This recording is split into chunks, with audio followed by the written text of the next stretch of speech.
ప్రభువు నామమునకు మహిమ కలుగునుగాక. ఈ ఉదయకాలము మీకందరికీ వందనాలు తెలియచేస్తున్నాను. ఈ దినము మిమ్ములను బలపరచు దేవుని మాట, భయపడకుడి, నేను మిమ్మును మీ పిల్లలను పోషించెదను. ఆదికాండము 50వ అధ్యాయము 21వ వచనం. యోసేపు తన అన్నలతో ఈ మాటలు చెప్పడం మనం చూస్తున్నాం. యాకోబు కూడా అంటున్నారు, ఆదికాండము 48వ అధ్యాయము 15వ వచనములో, నేను పుట్టినది మొదలు నేటి వరకు ఎవరు నన్ను పోషించెనో ఆ దేవుడు అనే మాటలు మనం చూస్తున్నాం. ఇశ్రాయేలీయులను దేవుడు మన్నాతో వారిని అద్భుతంగా పోషించిన విధానము ఈ భాగాలలో మనకు కనబడుతుంది.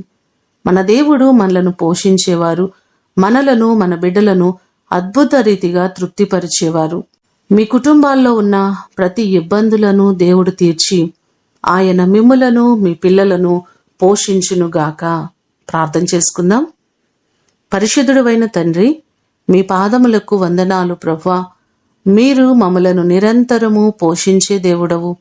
ఏ రోజు ఏ లోటు లేకుండా నీ కృప చొప్పున అన్నవస్త్రములకు కొదువు లేకుండా ఎప్పటికప్పుడు మీరు అనుగ్రహిస్తున్నారు.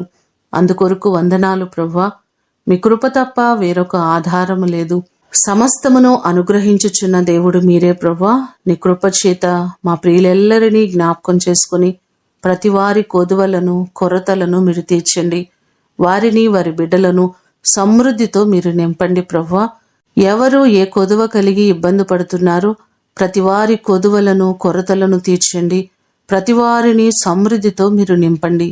ఈ దినము కొరకు వందనాలు కృతజ్ఞతలు మీకు తెలియచేస్తూ యేసు అతి శ్రేష్టమైన నామమున అడిగి వేడుకొని పొందియున్నాము తండ్రి.